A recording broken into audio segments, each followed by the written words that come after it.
um evento promovido pelo Tribunal de Justiça Militar de Minas Gerais, por meio da Escola Judicial Militar de Minas Gerais. Anunciamos a presença do diretor da Escola Judicial Militar, desembargador Fernando Galvão da Rocha, acompanhado do desembargador Henrique Abiaquel Torres, palestrante desta manhã. Anunciamos ainda a presença das seguintes autoridades: Superintendente Adjunto da Escola Judicial, desembargador Edésio Fernandes, do Tribunal de Justiça de Minas Gerais. Desembargador Maurício Pinto Ferreira. Representando o segundo vice-presidente do TJMG e superintendente da EGEF, desembargador Saulo Versiani Pena. Juízas e juízes de direito do Juízo Militar de Minas Gerais. Vice-presidente administrativo da Associação dos Magistrados Mineiros, juiz de direito Jair Francisco dos Santos. Representando a presidente da AMAGES, juiz de direito Rosimeire das Graças do Couto. Coordenador do Grupo de Atuação Especial de Combate ao Crime Organizado, GAECO, promotor de justiça Giovanni Avelar Vieira, em nome de quem cumprimento todos os promotores de justiça do Ministério Público aqui presentes. Coordenador da Defensoria Pública na Justiça Militar de Minas Gerais, defensor público Wilson Halak Rocha, em nome de quem cumprimento todos os integrantes da Defensoria Pública aqui presentes. Advogados, assessores, servidores do Tribunal de Justiça Militar de Minas Gerais, acadêmicos, senhoras e senhores. Para a abertura deste evento, ouviremos o diretor da Escola Judicial Militar, desembargador Fernando Galvão da Rocha.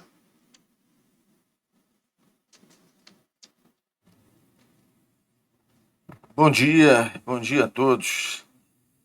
O Gustavo diz assim, ouviremos, parece que eu vou falar muito, né? Ouviremos são muitas palavras, eu acho, né? A minha ideia é realmente dar um bom dia a todos e dizer que nós nos sentimos muito felizes pela presença de todos aqui nesse encontro, que nós estamos tentando estabelecer, assim, um lugar de reflexão, um lugar de conversa, trazendo sempre pessoas que possam contribuir bastante com nossa atividade fim, né, especialmente, a gente possa perceber, compreender melhor nossos desafios. E hoje, ao lado aqui do meu querido amigo Maurício, da Escola Irmã Maior, né, superintendente da EGEF, os juízes, os operadores, né? A gente tem a grata satisfação de receber o desembargador, professor Henrique Abiaquel. Henrique é presidente do Instituto de Ciências Penais, uma referência aqui em Minas Gerais, que congrega todos os estudiosos, né, os operadores das ciências penais, né, tanto direito como processo penal. Tem gente da criminologia, tem muita contribuição. E, junto com a doutora Paola, nós estamos fazendo um ensaio com o ICP de um ciclo de encontros, né? E o primeiro desses encontros, então, é com o presidente do ICP, desembargador Henrique Abiaquel, para quem eu já, desde logo, nesse momento, passo a palavra, que a gente possa aproveitar mais da sua experiência no Tribunal de Justiça. O desembargador Henrique foi advogado há muitos anos, né? Eu também com larga experiência em processos criminais. Professor Henrique, desembargador Henrique, seja muito bem-vindo. Fique à vontade, a casa é sua. Bom dia a todos e a todas. Eu vou me permitir cumprimentar todas as autoridades, todo mundo, na pessoa do meu amigo, desembargador Fernando Galvão. Agradecer mais uma vez pela acolhida generosa, né? Nós somos justiças irmãs, né? E eu acho que queria parabenizar por essa iniciativa fantástica, né? E você sabe, Fernando, que o ICP está de portas abertas para essas iniciativas, né? Nós do ICP, o Instituto, ele é um instituto absolutamente plural, né? Que são bem-vindos os advogados, defensores, promotores, tanto é que nós temos uma pluralidade de pessoas, né? E eu já convido todos aqui que não fazem parte do Instituto a se associar, né? A gente tem que fazer uma propagandazinha no início, né? Já como presidente se espera isso, né? Porque senão captação de pessoas, até porque o Instituto só cresce com pessoas de qualidade vindo. Então, o Instituto está sempre de portas abertas, nós fazemos muitos eventos interessantes, nós temos a competição nacional, a maior competição de direito penal e processual do Brasil. Esse ano nós temos 73 equipes participando do Brasil inteiro. Temos nossa Bienal, temos muita coisa e é sempre muito interessante participar. Primeiro eu queria eu dizer a vocês que eu sou muito informal, né? Então já vou começar dizendo isso para não causar nenhum susto aqui, né? Eu preparei até uma apresentaçãozinha, né? Não sei se ela está disponível aqui, como é que eu faço aqui, porque eu sou péssimo nisso. Eu normalmente não preparo a apresentação, eu fico morrendo de receio de ficar preso à apresentação. Mas, de qualquer maneira, eu... Mas, tá bom. Bom, que eu estava com... Mas a questão da apresentação eu preparei pela seguinte razão. O fato de que nós aqui, eu também vou aprender alguma coisa com esse tema, né? É um tema que ele é um tema tão novo, né, para todos nós, né? E eu comentava aqui com o desembargador Fernando, eu não identifiquei nenhuma diferença, né, entre o que ocorre na justiça comum e na justiça militar, né? Porque a gente sempre que vai falar uma conexão, assim, um diálogo entre justiças, a gente busca tentar trazer alguma interseção, alguma coisa que seja diferente, né? E a quantidade de termos que a gente se depara, hacking, phishing, DDoS, hash, é uma coisa... Eu, sinceramente, claro, né, o que a gente tem aqui, o que a gente trabalha no dia a dia é a parte processual, né? A parte técnica a gente não aprofunda. E quando a gente começa a aprofundar, a gente fica completamente perdido na quantidade de código. Então eu aprendi muito fazendo essa apresentação aqui para vocês. E assim, eu acho que o que é interessante é tentar trazer alguma coisa que a gente já vivenciou, né? Trazer uma experiência ou outra, até que já aconteceu de fato comigo, para a gente tentar dialogar. Eu até abri um espaço aqui durante a apresentação para a gente ter alguma troca de ideias, caso alguém queira também dividir uma experiência, porque eu acho que o que é importante aqui no tema de provas digitais é o diálogo. É um tema muito novo e é um tema que vem evoluindo muito rápido. A questão não é só a novidade, é a velocidade com que isso vem evoluindo, né? Então a gente sabe, né, o fato é o seguinte, hoje praticamente qualquer crime deixa vestígios virtuais, né? A gente tem aquela velha história do direito penal, parte geral, crimes que deixam vestígios ou não, mas hoje praticamente qualquer um deixa vestígios virtuais, né? O mundo, né, não preciso repetir, né, a gente sabe disso, ele está cada vez mais conectado, né? E com isso a criminalidade também se modernizou, né? Não foi só, né? E na verdade a criminalidade ela sempre se moderniza um pouquinho na frente da gente, né? A gente sempre vai correndo atrás do que da criatividade que os criminosos vão fazendo. Então a primeira diferença básica que a gente tem que falar aqui é a diferença entre os crimes cibernéticos e os vestígios cibernéticos de crime, né? Porque quando a gente fala de crimes cibernéticos, a gente fala eu até trouxe algumas definições aqui que são interessantes sobre hacking, cracking, phishing, enfim, são crimes propriamente, invasão de sistemas, crimes propriamente executados no meio cibernético. Outra coisa muito diferente são os crimes que são onde a gente utiliza o meio cibernético, e hoje praticamente tudo, né? Quando a gente fala de questões cibernéticas, de questões digitais, né, não necessariamente vinculadas à internet, até um celular, né, é uma prova digital. Então, absolutamente tudo hoje diz respeito à prova digital. E para isso, do ponto de vista processual, o cerne da questão é a questão da cadeia de custódia, né? Não preciso nem falar. Então, é uma questão muito importante, praticamente tudo que a gente tem que discutir aqui diz respeito a gente conseguir preservar essa prova. Esse é o ponto mais complicado. Então, na autoridade investigativa, né, ela conseguir preservar a prova e nós sabermos interpretar. Então, a gente precisa entender e chegar a um equilíbrio entre no ponto de vista da atividade policial, não haver uma ansiedade ou um risco para a prova, e também equilibrar isso com a prudência do juiz para poder interpretar essa prova e saber analisar. Então, isso hoje é um desafio muito grande, né? Porque a prova digital, né, como eu disse, ela já não é exceção, ela é parte da rotina do processo penal. Então eu não tenho como, né, deixar de passar alguns pequenos conceitos aqui. Eu acho que a letra está um pouquinho pequena, mas depois eu fico à disposição para mandar a apresentação para vocês. Não sei se está a melhor apresentação do mundo, mas eu não sou expert não, mas a gente usa a inteligência artificial para dar uma ajudinha também, né? Hoje é muito mais fácil, né? Bom, a primeira questão é a seguinte: o que é a prova digital?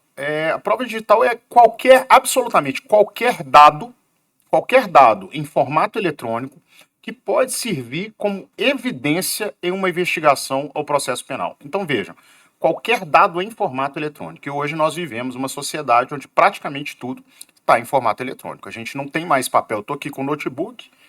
Eu até imprimo um papelzinho aqui, mas que a gente acaba nem olhando. É só para a gente ter a bengala, o psicológico, né, Fernando? Para a gente poder saber que tem aqui alguma coisa para salvar a gente. Mas ninguém usa papel, né? A gente usa tudo aqui, né?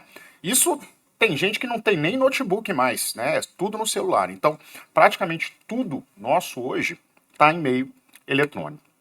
Então, ela passou a ser esse centro das investigações, e isso inclui absolutamente tudo: computador, celular, rede social, e-mail, mensagem de aplicativo e até logs, né, registros do sistema, né? Então a pessoa sabe que alguém logou, e isso sem falar, né, na quantidade de situações que a gente vê cada vez mais. Por exemplo, o IoT, Internet of Things, né, Internet das Coisas. Tem vários cases, né, por exemplo, nos Estados Unidos, de situações em que crimes foram resolvidos através de situação desse tipo. Então, por exemplo, há um case de um homicídio que foi resolvido porque havia toda a situação que colocava o sujeito no local, toda aquela lógica do processo penal norte-americano, né, de oportunidade e motivo, né, mas não tinha uma prova cabal. E eles descobriram pela band, né, a pulseirinha, né, de frequência cardíaca, eles descobriram pela frequência cardíaca do sujeito que a frequência, naquele horário do homicídio, a frequência teve um pico. E aí desvendaram o homicídio através disso, né? Isso sem falar, por exemplo, dispositivos em geladeira, enfim, tudo isso hoje pode ser usado numa investigação criminal. Então, a gente tem uma quantidade absurda, e nós vamos falar daqui a pouquinho sobre um conceito que é muito importante para a gente entender, talvez um dos conceitos centrais na questão da prova digital, que é o conceito de metadado, né? O conceito de metadado ele é importante porque a gente não sabe, mas na profundidade de qualquer item que a gente tem na internet, uma foto que a gente tira aqui agora, a gente vai ter dado de localização, horário, tudo está lá como metadado, né? E a gente não tem essa visão. Essa palestra aqui ela é meio assustadora, sabe? A gente às vezes começa a ficar meio com medo aqui do que a gente, né? Mas é bom que a gente passe. Enfim.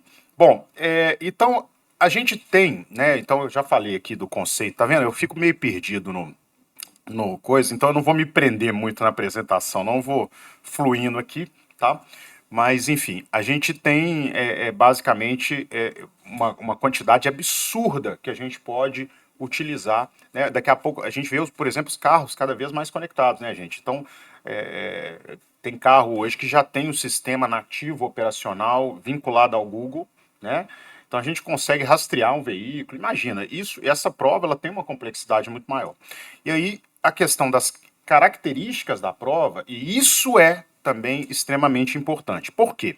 A prova digital, ela tem 3 características básicas. Eu prefiro colocar 3 características, tem gente que coloca um pouquinho mais, né? Tem gente que coloca como volatilidade, autenticidade, rastreabilidade e legalidade. Eu prefiro tratar dessa forma, né? A volatilidade ela é óbvia, né? Porque as provas elas são extremamente frágeis, elas podem desaparecer a qualquer segundo. Então, um clique errado, um ataque de vírus, o fim do prazo de uma guarda de dados de uma empresa, ou simplesmente às vezes desligar um aparelho, né? Ele pode apagar uma prova extremamente crucial, né? E isso a gente pensa bem né? Quanta coisa a gente perde ao desligar o computador, assim, do nada, né? A gente às vezes não consegue recuperar um documento, né? Então essa fragilidade, ela exige que a polícia e a justiça tenham uma rapidez na ação, mas uma rapidez com conhecimento técnico. Porque se a gente tem simplesmente uma rapidez afoita, a gente não tem essa prova. Então não adianta, por exemplo, como eu já soube de casos assim, né? Um policial, por exemplo, pega a tela do computador do suspeito, né, e tira uma foto do celular dele daquela tela, né? Ou como, eu já soube também de casos, a gente vai estudando esse tema, a gente vai sabendo de cases, eu soube de gente da polícia, né? Um caso em que um vizinho estava assediando o filho do vizinho, enfim, criança, né? A polícia foi lá e pegou o celular dele e viu que tinham de fato mensagens, desligaram o celular e levaram para a delegacia. Essa prova vai ser completamente perdida, né? Porque não tinha nenhuma. Enfim, né? Tirando. Não vamos entrar aqui na polêmica da autorização judicial, do flagrante, do crime permanente. Não, não é esse o tema. O tema a questão o fato é que deve haver um cuidado especial para tratar de uma prova de tamanha volatilidade, né? Porque se acontece algum probleminha nessa transição de dados, nessa transição do objeto, essa prova vai ser completamente perdida e ela vai ser apagada. Ela não vai ficar aquele papel documentado ali que pode ser recuperado no futuro. Não é um documento que você pode depois obter da forma correta. Então essa volatilidade ela é muito importante. E essa volatilidade ela se liga de maneira muito íntima com essa integridade, que é esse binômio, né, autenticidade e rastreabilidade. Nós vamos falar um pouco mais para frente do código hash, né? Ou seja, elas precisam ser autênticas e não adulteradas, né? Então, como é que eu garanto que um arquivo, uma mensagem, um registro, ele não foi alterado depois de um determinado crime, né? Então, para isso, a gente utiliza de perícia digital, com métodos que são extremamente rigorosos, como, por exemplo, o método que são as imagens forenses bit a bit, né? Que são as cópias idênticas de dados. Então, na verdade, eu não sei se os senhores sabem, mas quando a polícia, quando se obtém os dados pelo Cellebrite, né, todo mundo já ouviu falar do Cellebrite, que é aquele programa, né, que lê os dados do celular, o celular ele é primeiramente copiado. Então, a leitura que se faz não é do celular original, e sim da imagem do celular bit a bit, justamente para a gente poder garantir a autenticidade e não correr o risco dessa volatilidade. Com a tecnologia hoje, quem vai me dizer que eu não vou ter a gente tem mensagem que se apaga automático. Então, quem me garante, né, que não vai ter um determinado programa que vai deletar esse celular no momento que isso cai na mão de outra pessoa? Então, essas funções, né, como essa imagem bit a bit e o chamado código hash, que nós vamos falar bastante dele daqui a pouco, que é um código numérico único para cada arquivo, para cada elemento, e que se esse arquivo for alterado uma vírgula, o código modifica completamente por um algoritmo, né? Vou até passar um exemplo de um código hash aqui para vocês. Então, isso garante que a prova não foi adulterada desde o momento em que ela foi coletada, né? E por último, a questão da legalidade, né? Ou seja, a cadeia de custódia, que é o caminho documentado da prova. Todo mundo aqui sabe o que é a cadeia de custódia, né? Então, a gente, para lidar com essa volatilidade e a necessidade de integridade, essa cadeia de custódia ela é fundamental. Então, essa série de passos documentados que vão garantir a prova digital mantida intacta desde o início da coleta até o final, isso inclui a maneira como ela é manuseada, a maneira como ela é transportada, guardada, analisada. A gente tem sacolas Faraday, né? Não sei se alguém já ouviu falar disso, que são sacos que blindam aquele celular de qualquer contato, né? De qualquer conexão, né? Então, aquela sacola ela blinda e aí não tem como, né, ninguém de maneira remota acessar aquele dado. Então, se a gente tem alguma falha nesses passos da cadeia de custódia, a gente corre um risco muito grande da prova ser invalidada. Então, é muito interessante, porque a cadeia de custódia ela foi criada, né, pensando naquela coisa do vestígio mesmo, aquela coisa bem CSI, né? Aquela imagem da perícia indo no lugar, não pode mexer no lugar. Mas, na verdade, ela serve muito mais para a prova. E, na verdade, ela não é, como alguns colegas às vezes pensam, que ela é, não, cadeia de custódia veio para ser um mero instrumento para a defesa pedir nulidade de alguma coisa. Jamais. Ela é muito mais para garantir a integridade da prova. Então, garantir a integridade da prova, você não tem questionamento sobre essa prova. Então, uma prova que ela é volátil, é essencial que essa cadeia de custódia seja compreendida e utilizada, né? Então, essa coleta, principalmente da prova, ela tem que seguir regras muito claras, né?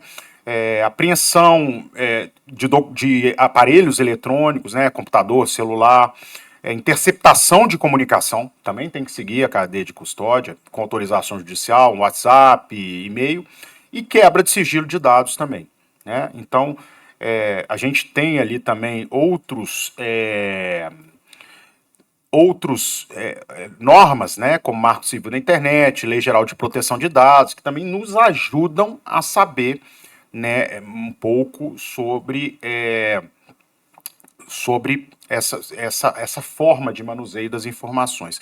Eu até separei aqui um momento, agora, né, que eu queria saber se alguém quiser se manifestar, seria muito interessante, né? Eu acho muito lúdico isso em palestra, né? A gente tem uma interação um pouquinho, claro que ninguém é obrigado aqui a me ajudar, né? Porque isso aqui também é pra gente também não passar vergonha o tempo todo. Mas se alguém, porque eu separei esse momento pra gente fazer, eu vou voltar no metadado depois, mas é um momento porque eu queria ouvir de vocês, se alguém quiser dividir, qual que é o maior desafio que cada um aqui já enfrentou ao lidar com uma prova judicial, uma prova digital, que estivesse prestes a desaparecer. Eu pensei em perguntar isso para vocês porque eu tenho certeza absoluta que a gente às vezes não pensou, mas que todos nós, né, principalmente quem atua, né, no Ministério Público, na polícia, no judiciário, com prova digital, né, na advocacia também, todo mundo já teve algum momento em que se deparou com a possibilidade de perda da prova digital. Eu até outro dia eu nunca tinha pensado nisso, mas eu comecei a chegar à conclusão que eu já tive situações N em que eu tive que tomar providência para a prova não se perder, né? Então eu queria saber se alguém quer dividir aqui alguma experiência, porque eu acho que seria interessante. Tem como...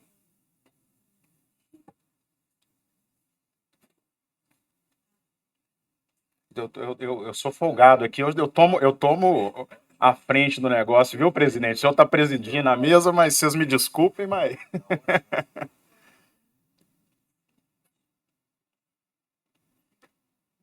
Oi.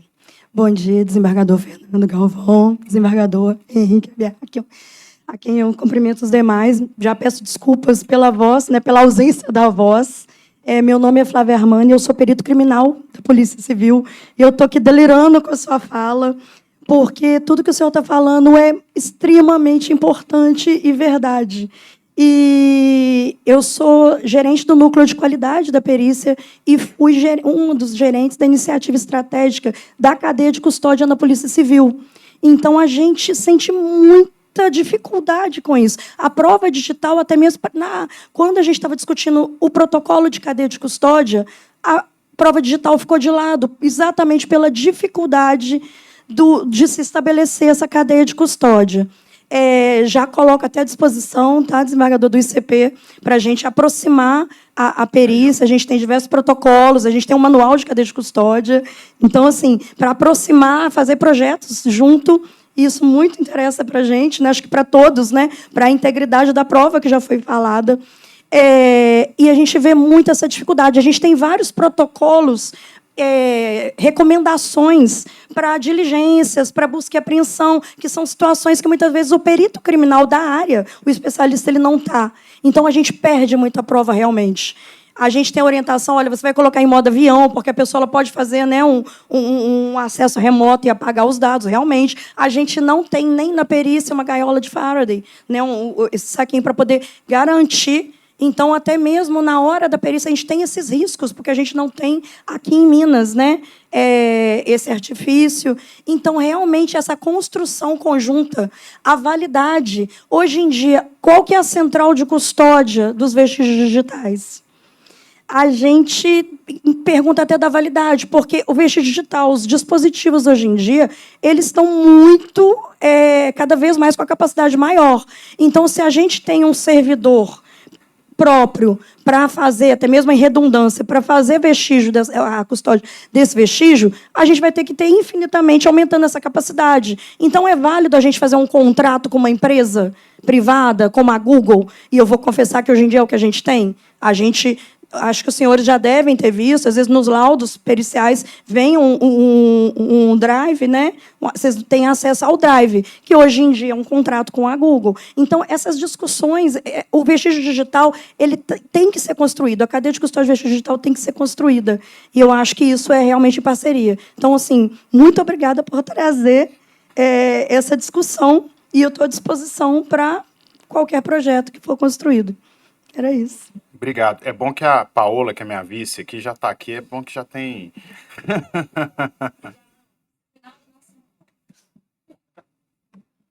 Senhores, bom dia, tudo bem? Meu nome é Tiago Dutra Maford. Eu sou auxiliar de perícia e sou fã número 1 do trabalho da Flávia. Entendeu? Eu reconheço o esforço dela com relação à cadeia de custódia. E, de fato, só implementando a fala da Flávia Armani, que no interior, na 6ª DRP de Manhuaçu e nas outras demais 63 unidades de delegacias regionais que nós temos, o que acontece? Os peritos têm as nuvens, como a Flávia mesmo disse, na nuvem é posto os dados. Mas, no entanto, o que acontece? Quando chega no momento da investigação, por parte dos investigadores e dos escrivães, quando eles se comunicam, eles não têm acesso a essa nuvem. Então, eles têm que usar SCDs. E aí, o que acontece? A cadeia de custódia, na prática, o espaço físico na minha sala é 20 metros.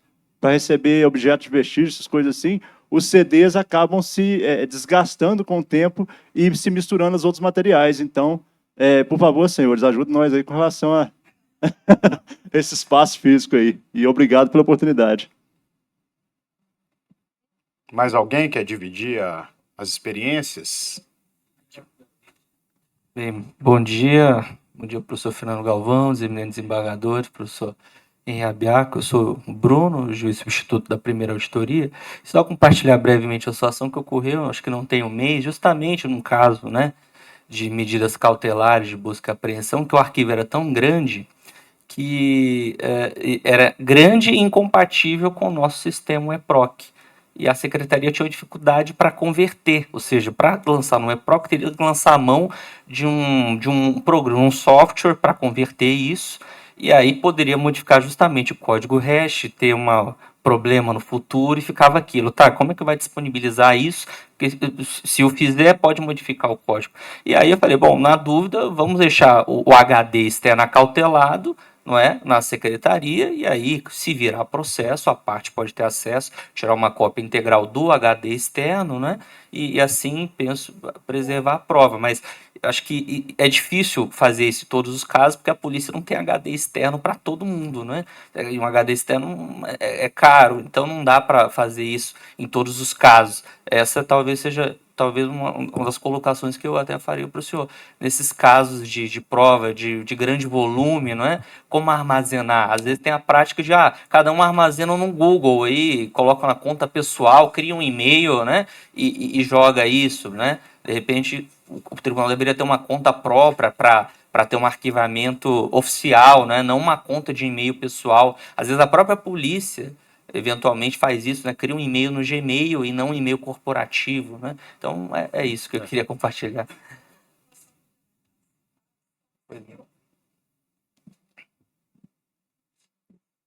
Como você falou, um HD, a capacidade dele é muito reduzida, então o ideal é servidores mesmo, potentes, e o ideal é que você tenha isso em backup, em redundância. Então, o volume físico disso é muito grande, um HD não resolveria. Hoje em dia, a polícia ela tem um contrato com a Google, que a Google ela tem, claro, eu não sei nem quantas vezes ela tem a redundância daquilo, e o Drive é institucional. Então, não é pessoal. É só para falar como é que está a situação da perícia, né?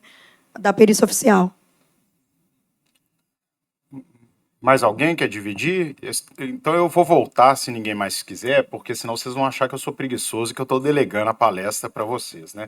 Mas, enfim, vocês podem perceber que todos os problemas, eles giram, Bruno, ao redor de volatilidade e integridade, né? E a cadeia de custódia é a solução que nem sempre consegue, de fato, solucionar, né? Alguém pode voltar aqui a apresentaçãozinha? Bom, enfim, voltando aqui isso aqui, ó, né? Então a gente vê que tudo tá ali, ó, rastreabilidade, autenticidade, volatilidade. Esse é o grande problema da prova digital hoje, né? Então a gente vê que, por exemplo, armazenamento, isso corre o risco de perda de dado, né? O documento, o código hash, né? O arquivo muito grande, é a questão da integridade. Então esse é o grande problema dessa novidade chamada prova digital, né? No finalzinho aqui, quando eu vou passar mais adiante, eu vou até acelerar um pouquinho para não passar muito do tempo, porque eu acho que hoje em dia palestra muito longa cansa todo mundo, né? E aí no final eu queria abrir também de novo um debate para se alguém quiser dividir. Mas voltando aqui, a gente tem esse ponto, né, principal, né, falando dessa questão da integridade, que são os metadados, né? Os metadados, eles são como dados a respeito de dados. É como se fosse a certidão de nascimento ou histórico de uma prova digital.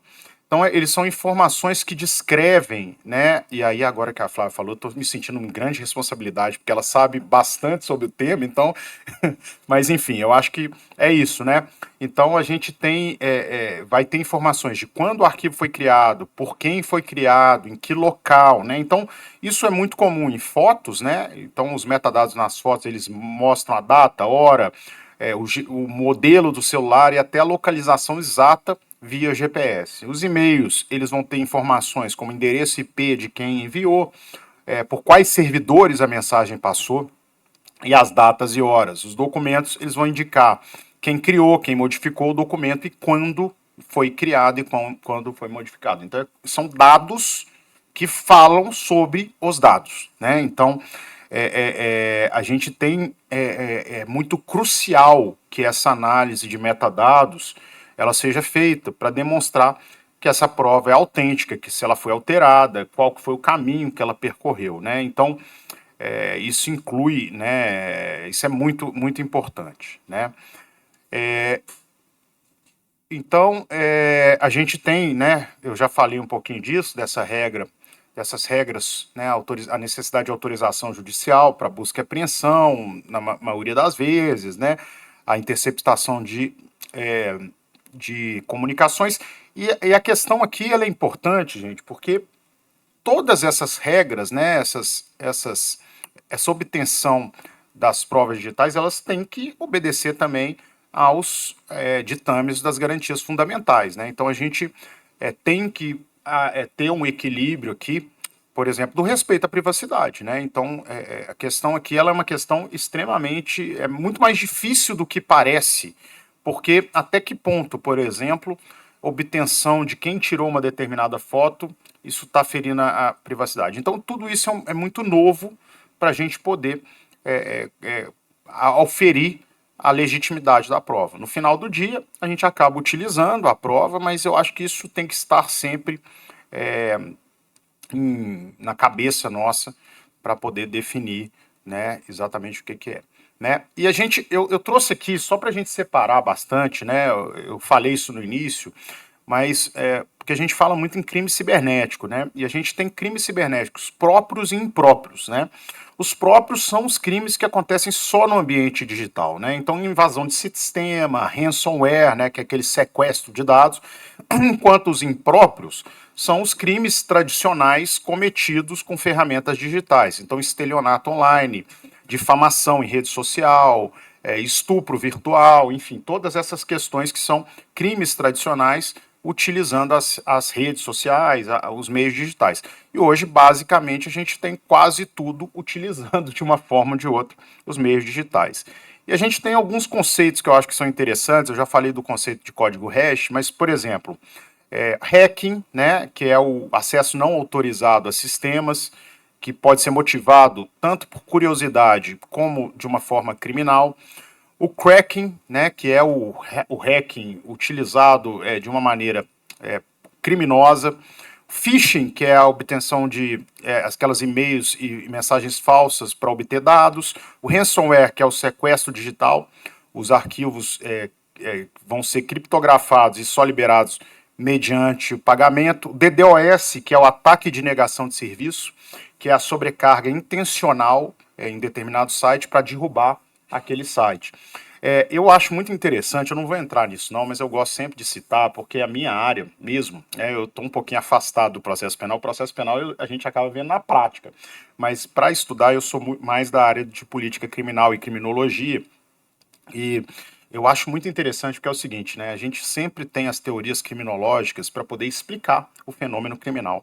E essas teorias elas foram um pouco deslocadas desde que a gente vem se deparando com o fenômeno do crime cibernético. Não deslocada, mas algumas teorias ganharam maior relevância, né? Então, por exemplo, a gente sempre teve, né? Todo mundo já ouviu falar da teoria da associação diferencial, enfim, todas essas teorias. Mas a gente tem muito forte na minha primeiro a teoria da anomia, né, que é a falta de regulamentação em determinado lugar, e aí os criminosos vão para esse lugar que não está regulamentado. Isso num primeiro momento. Mas agora já eu vejo duas teorias criminológicas que eu acho extremamente interessantes para explicar isso, que são, primeiro, a teoria da subcultura, né, porque a gente tem uma subcultura hacker, né, uma subcultura, é o grupo, né, é o grupo que influencia, né, a existência de crime. E principalmente a teoria da negação, né, a teoria que nega, né, por exemplo, o cara fala assim, mas aquela vítima não vai sofrer. Mas aquele crime não é tão grave. Por quê? Não é tão grave porque não é crime de sangue, mas ele se convence de que não há gravidade, que é um crime menor, quando são crimes extremamente graves, né? Então, a gente tem teorias criminológicas que buscam explicar da mesma maneira que lá nos anos 60 a gente buscou tentar explicar o white collar, né, o crime do colarinho branco, né, o professor Fernando Galvão, que é expert no crime ambiental, né, minha referência nessa área. E também a mesma coisa, né? No crime ambiental a gente teve um deslocamento, né? Essa questão toda da responsabilidade penal da pessoa jurídica, ou seja, as teorias elas buscam explicar. Então hoje, cada vez mais, a gente tem teorias tentando explicar esses crimes próprios e impróprios, né? E eu acho isso extremamente interessante. Então, assim, é aquele negócio, né? A gente, quando é de uma determinada área, a gente tem que achar alguma coisa na palestra para puxar a sardinha para nossa brasa e falar alguma coisa sobre. Mas, então é isso. A gente tem um exemplo de um ataque de ransomware que aconteceu em 2021 aqui no Brasil, onde dados de hospitais foram sequestrados e criptografados, né? Isso é um case aqui no nosso país. E esse ransomware é um negócio extremamente complicado, porque os dados são muito sensíveis e fica completamente preso na mão do bandido, né? A gente tem alguns requisitos legais, né, que é a Constituição Federal, artigo 5º, 12, né, garante o sigilo das comunicações, o 157 do CPP, né, a invalidade de provas ilícitas, né, porque se a gente tem uma quebra de confiança, de legitimidade, de autenticidade dessa prova, ela se torna ilegítima, né, se torna ilícita. O Marco Civil da Internet, ele regula a coleta de logs e preservação de dados, né? E a gente tem a Lei de Interceptações Telefônicas, a LGPD. A LGPD reforça, né, principalmente essa proteção aos dados pessoais. O que pode levar à nulidade dessa prova digital? Né? Em primeiro lugar, a obtenção ilegal. Né? Então, por exemplo, um acesso a mensagens sem poder acessar as mensagens. Né? Você não tem um flagrante, não tem uma ordem judicial, e aí o cara pega a mensagem e começa a ler, e aí tira foto do celular dele da mensagem, leva o celular dele, ou seja, cadê o código hash desse, né, ou seja, não tem absolutamente nenhuma lógica. E aí essa obtenção ilegal da prova, ela é, por óbvio, completamente equivocada e ela vai perder validade. Aí é aquela grande frustração, né, gente? É melhor fazer a obtenção de prova de uma maneira absolutamente legítima para evitar a frustração da gente, às vezes, né, eu como magistrado, bater o olho ali e falar assim, pô, isso aqui é um caso grave, mas eu não posso condenar porque essa prova, né, então é melhor seguir o manual, né, então eu acho muito importante levantar isso, porque essa questão, eu acho, necessário a gente preparar quem está na linha de frente, né, a polícia, para poder ter a condição de obter a prova da maneira mais correta possível, né. A manipulação ou adulteração, ela pode anular também a prova, né? A gente sabe que hoje é fácil a gente adulterar qualquer documento, né? Um print de WhatsApp, tem aplicativo que você consegue mexer, né? Eu não estou nem entrando na inteligência artificial aqui, porque se eu entrar na inteligência artificial também, a gente vai achar um mundo de coisa, né? Então, a edição de prova. E aí a gente entra na questão do código hash, né? Por quê? O código hash é uma sequência enorme de números e uma vírgula alterada ela vai mudar completamente. Então, qual que é o procedimento? Eu vou ter aquele código hash documentado com a prova ali, né, no momento da coleta da prova, e aí no momento da decisão judicial lá no final, eu também olho o código hash e aí eu comparo o código hash. Bateu, a prova é legítima, a prova é lícita, né? Então, são questões que a gente busca para evitar a adulteração.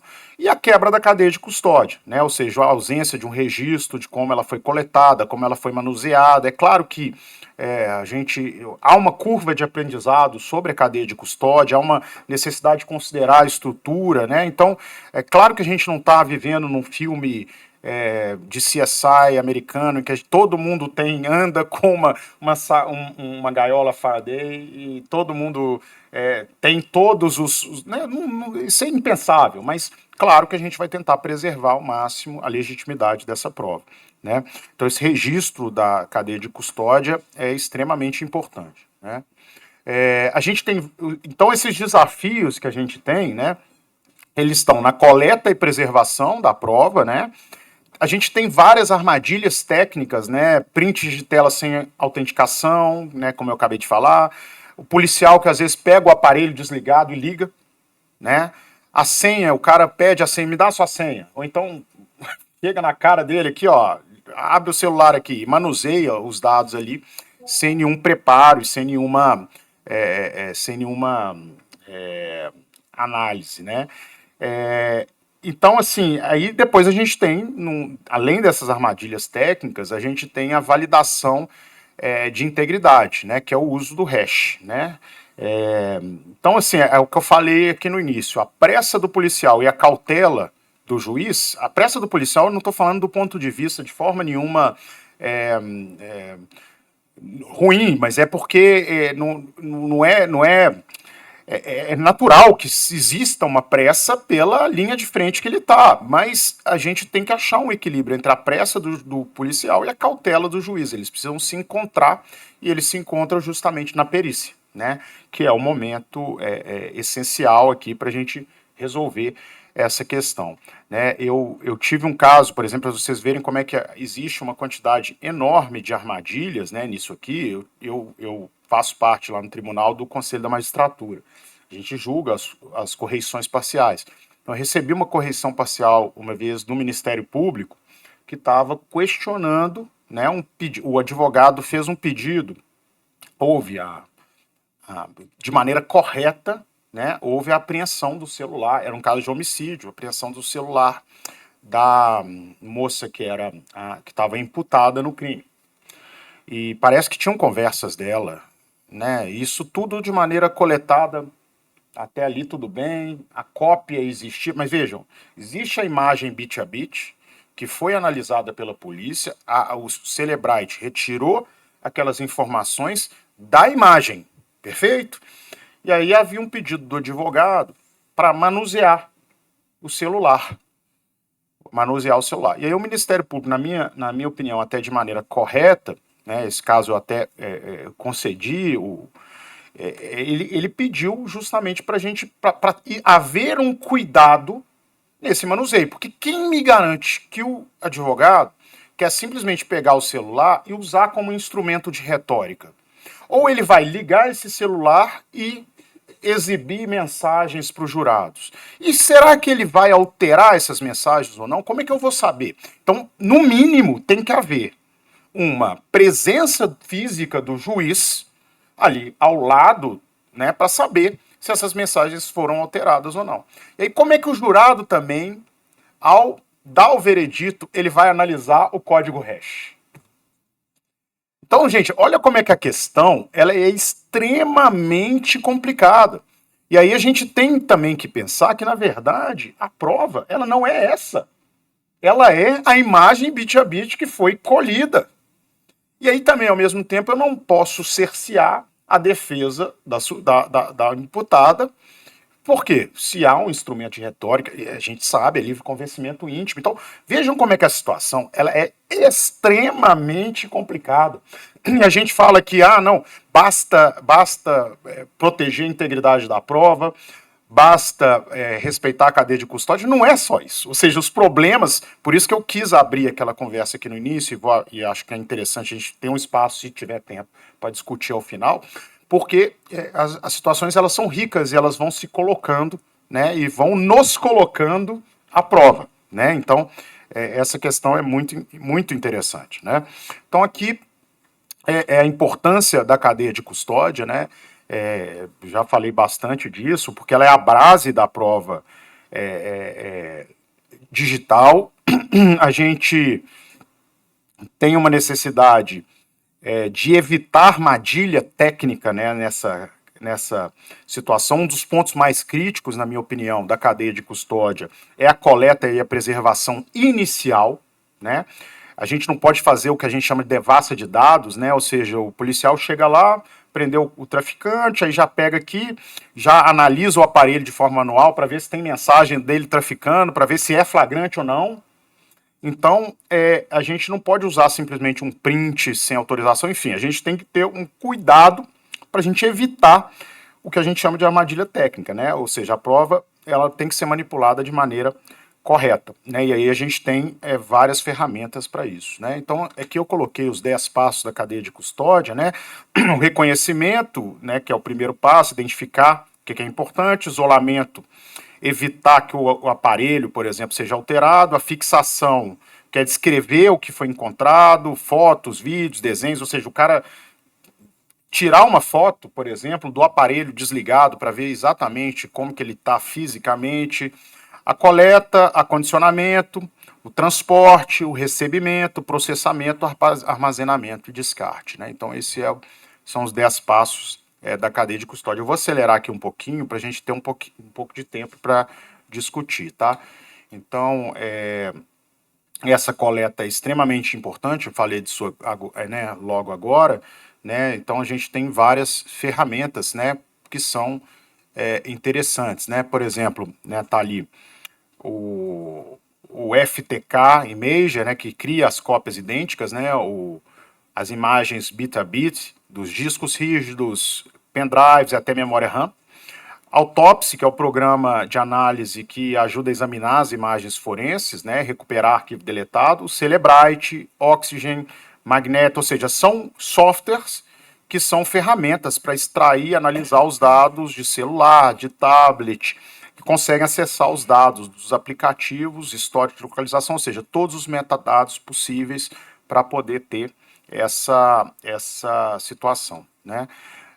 A gente tem alguns protocolos de apreensão que eu acho muito interessantes, né? Isso é muito importante. Por exemplo, no momento da apreensão, se você se depara com o aparelho desligado, a ideia é não ligar, né? Então, se ligar um aparelho desligado, ele pode mudar completamente o sistema, alterar o arquivo, criar novo registro, e isso pode prejudicar completamente toda uma investigação e um processo penal. Então, ele tem que, o equipamento tem que ser etiquetado, fotografado, guardado no invólucro da Faraday e evitando qualquer comunicação. Se se depara com o aparelho ligado, a gente tem que avaliar, né? Aí é mais complicado ainda, avaliar o risco de que os dados possam ser apagados até de maneira remota, né? Então, é fundamental bloquear a conexão. Então, às vezes, o cara vê um dispositivo ligado. Uma coisa que ele deve fazer é bloquear o Wi-Fi, colocar no modo avião, por exemplo, a rede celular, né? Pode fazer uma captura da tela, do que está na tela naquele momento, né? Isso não tem nenhum problema, até para poder saber que aquela integridade está ali, das informações visíveis, fotografar o estado. E em alguns casos é até recomendado, aí vai depender da capacidade técnica de quem está aprendendo o material, vai ser até recomendado que desligue, né? Porque pode preservar o que está na memória volátil ali do aparelho, né? Mas aí é do caso a caso. O que não se deve fazer é a chamada devassa ou análise manual imediata, por mais que o cidadão autorize, né? Ele autorizou, mas não é recomendado que se faça aquela devassa naquele momento, né? Aqui a validação do hash, né, do código hash, a gente já falou muito disso, né? A gente tem vários protocolos de hash, né? Tem vários algoritmos, né? MD5, SHA-256. Qualquer mudança no dado original vai fazer que o hash seja completamente mudado. Então, se o hash muda, a prova é nula, né? Ou seja, foi alguma coisa modificado ali, né? Eu até coloquei um exemplo de código hash ali embaixo, é aquele tanto de letrinha ali, ó. Esse é um exemplo do protocolo SHA-256, né? Então, ele tem essa sequência de números que a gente tem. Eu tinha até, nesse momento, né, a minha ideia, né, era até fazer eu falei, bom, então no final que eu preparar isso tudo, eu vou tentar fazer um comparativo entre a justiça comum e a justiça militar. E o meu comparativo é o seguinte, é a mesma coisa. Esse é o resultado, ou seja, todo o cuidado que tem que haver na justiça militar é o mesmo cuidado que tem que haver na justiça. Os desafios são os mesmos, aqueles desafios no crimes cibernéticos de lugar do crime, né? A gente sabe que pode ter, vamos pegar aqui um exemplo, às vezes um militar, ele faz uma determinada manipulação de dados para criar um fake news sobre uma determinada pessoa, um colega de farda, mas essa manipulação de dados dele passa por um servidor na Ucrânia, na Estônia, no Japão. Esse é o mesmo desafio que se tem nos crimes cibernéticos aqui. E da mesma forma que nas provas digitais também é o mesmo desafio que nós temos, né? Essa questão da coleta, da integridade, né? Então, na verdade, tudo isso que eu estou falando aqui, ele acaba voltando um pouco no óbvio. A gente põe esses nomes diferentes aqui para poder parecer que a gente sabe alguma coisa, né? Faraday, hash, etc. Fica bonito falar em inglês, né, e tal. Então, a gente faz um mise-en-scène, né? Mas, na verdade, a questão aqui toda, gente, brincadeiras à parte, ela é muito mais simples do que parece. Ela toda gira em torno de volatilidade e integridade. É esse o ponto aqui que nós temos que discutir. E, na verdade, a gente aprender juntos como manusear uma prova completamente nova, sem perder a integridade dela.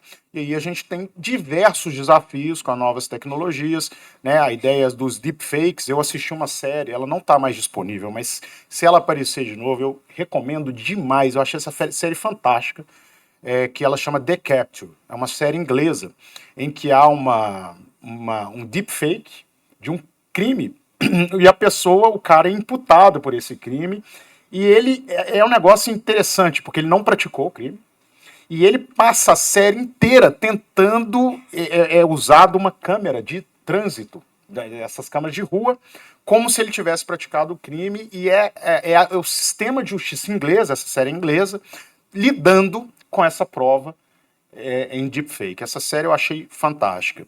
Então, deepfake é uma coisa muito nova, né? A gente ainda não aprendeu a lidar com ela. A gente tem a tecnologia do blockchain, que cada vez mais vai poder indexar até mesmo esses códigos hash, né? Ou seja, é uma tecnologia originalmente criptomoeda, segurança financeira, mas ela pode ser trazida para a segurança de evidências, né?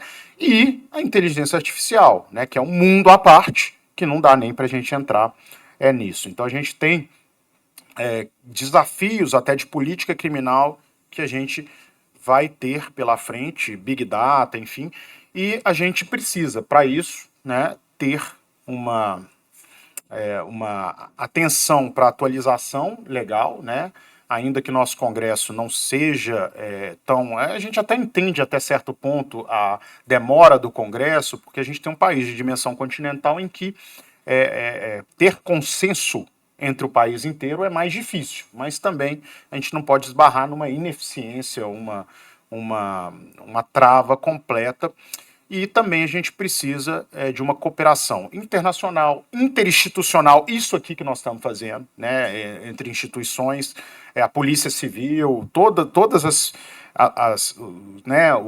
as instituições do sistema de justiça precisam estar bem conectadas, né? E é isso, gente, eu queria agradecer, abrir aqui para perguntas, eu estou à disposição, espero que eu tenha agregado de alguma forma, né? Eu também, né, eu acho que a curva de aprendizado sobre provas digitais é de todos nós, eu ainda acho um tema extremamente desafiador, acho que tem muito para a gente aprender, né? Enfim, queria agradecer mais uma vez ao desembargador Fernando Galvão, né, em nome do ICP também, pela oportunidade, pela parceria da escola com o Instituto, agradecer a intenção de todos, me colocar à disposição e estou à disposição aqui também se quiserem discutir um pouquinho o tema.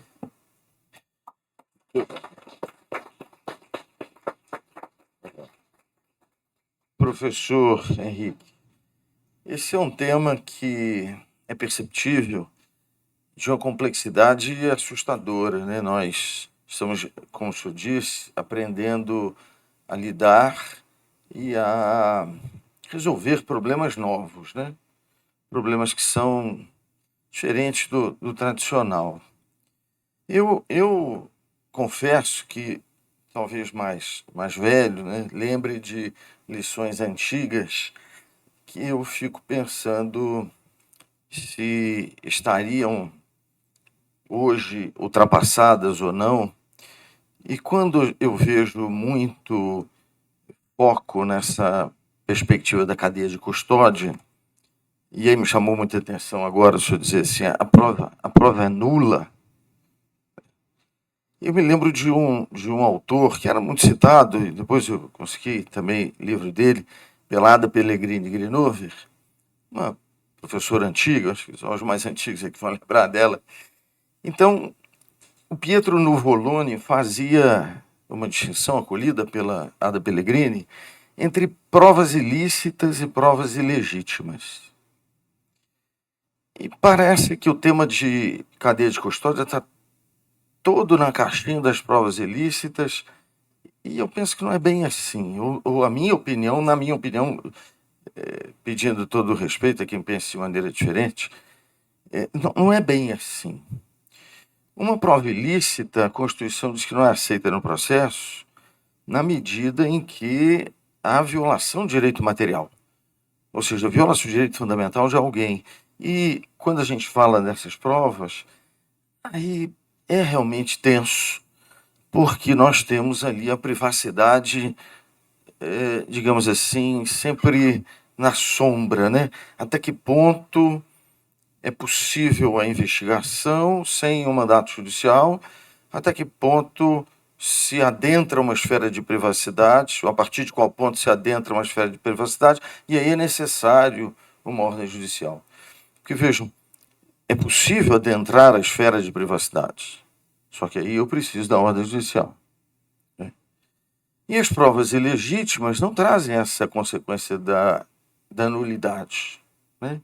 E nós temos uma série de regras no Código de Processo Civil, ou Processo Penal, que, se observadas ou não, a gente está tratando na perspectiva do haver ou não prejuízo, né?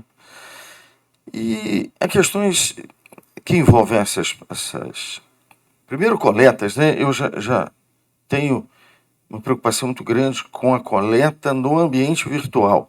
A gente tem tido, pelo menos que eu saiba, aqui na Justiça Militar, mais problemas de acesso a celular, e aí alguma discussão, assim, né?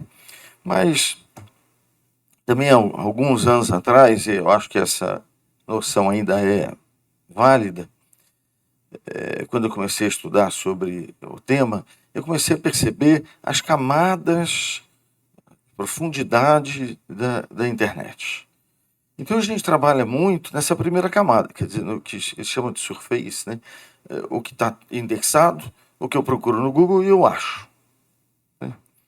E aí a gente tem uma noção meio estranha ou imprecisa sobre outras camadas, e são várias, e umas eu acho até que são imaginárias, porque ninguém conseguiu provar exatamente, ou ver a público, né?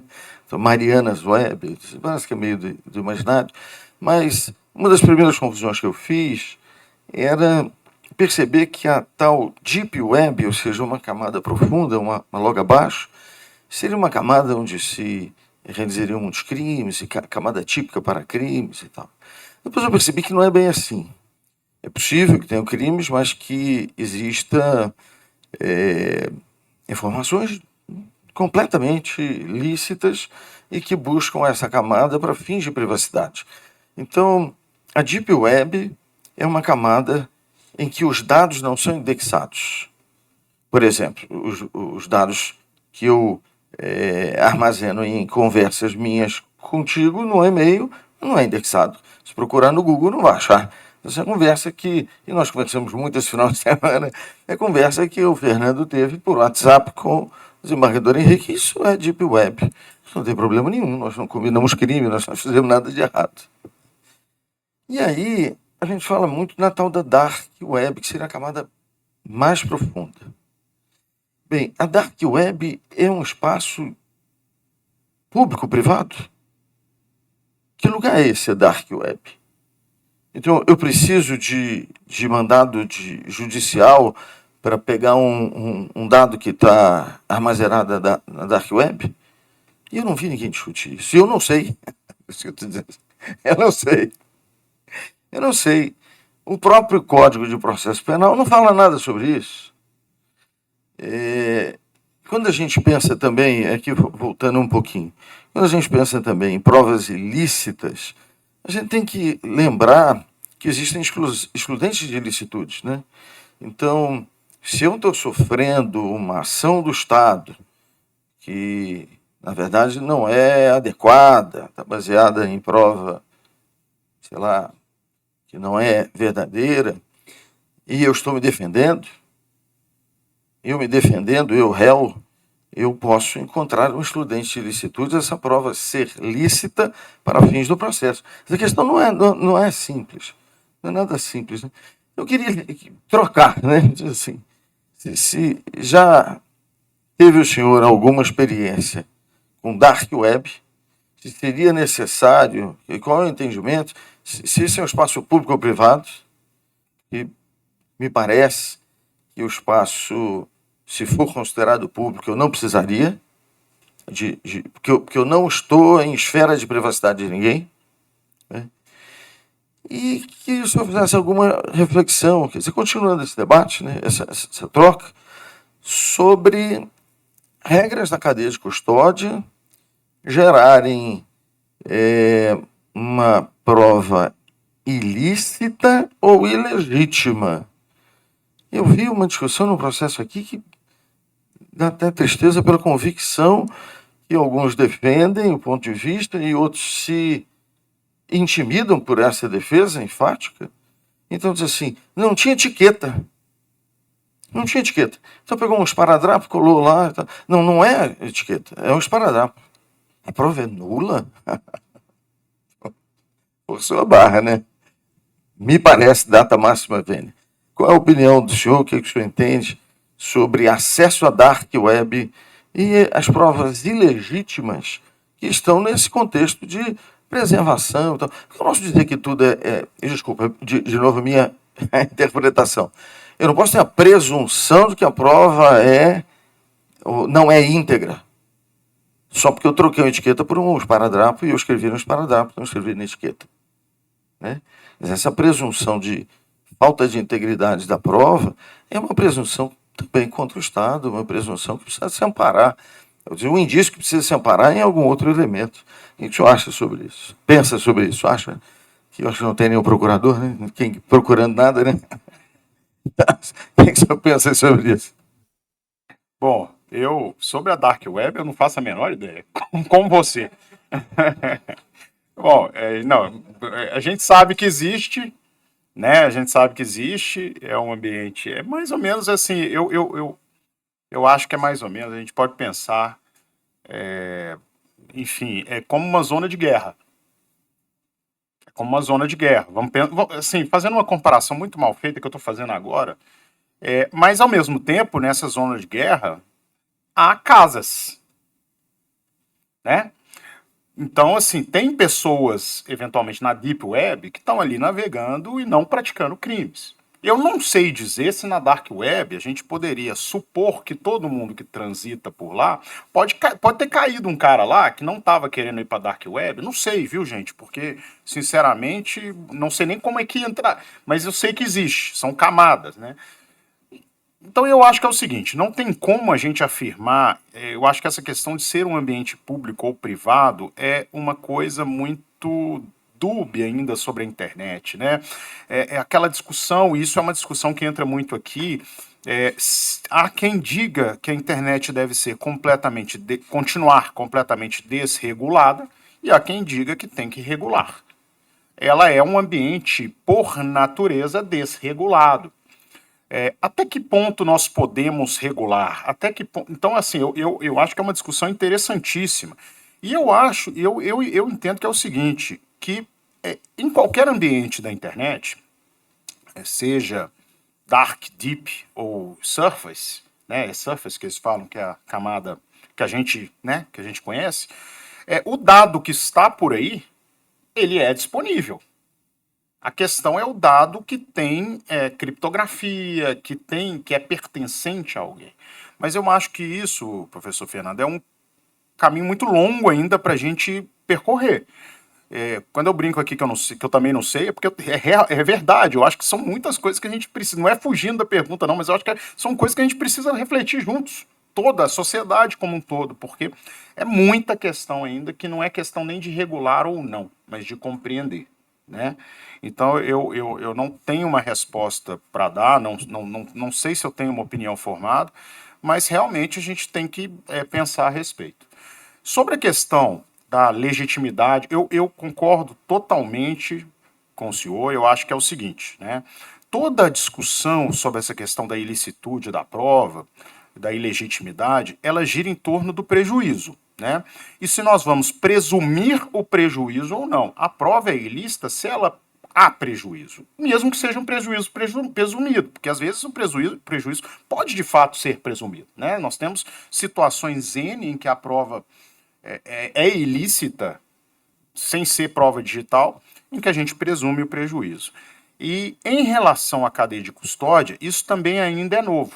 É claro que vai depender do grau, do quanto isso vai ferir o direito material, o direito processual ou o direito fundamental constitucional. Se ele está ferindo o direito material e o direito constitucional, ela tende a ser ilícita, né? Tende a ter uma presunção de ilicitude, ou seja, eu colho uma prova em desrespeito à sua garantia fundamental de privacidade. Agora, eu deixo de colocar um determinado esparadrapo, enfim, o que seja. Eu posso até estar ferindo, vejam, posso estar ferindo a norma da coleta de dados da cadeia de custódia. Mas isso não fere o direito fundamental. Então, nesse caso, ela não tem ilicitude, porque a gente não tem como presumir nulidade, presumir prejuízo e, portanto, não há nulidade. Mas, assim, quando eu falei aqui, eu propositadamente, eu coloquei um pouco a palavra nulidade, eu até pensei sobre isso, falei, será que eu vou... Eu vou falar pelo seguinte, não, foi intencional, e a questão é a seguinte, como é uma questão muito nova, principalmente em relação à prova digital, nós temos que, simbolicamente, ao tratar da prova digital, supor o risco dela se tornar ilícita. Porque como o tratamento de dados é algo com o qual nós não fomos treinados, nós não sabemos, se eu tratar um papel, eu tratar um líquido, isso, se você tiver que colher uma prova desse tipo, você vai, pelo menos de uma forma natural, você vai tomar todo o cuidado, pôr uma luva. Agora, o dado eu não sei tratar. Então eu tenho que presumir que qualquer coisa que eu fizer ali, mesmo que seja uma etiqueta virtual equivocada, eu corro o risco dela ser ilícita. Porque eu acho que é a questão da curva de aprendizado. Então eu acho que a gente tem que, ao tratar da...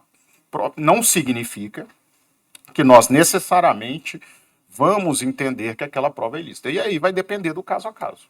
Eu acho que é um pouco por aí. Eu acho que a gente tem que chamar atenção para esse problema, porque realmente é uma questão que demanda muito aprendizado, né?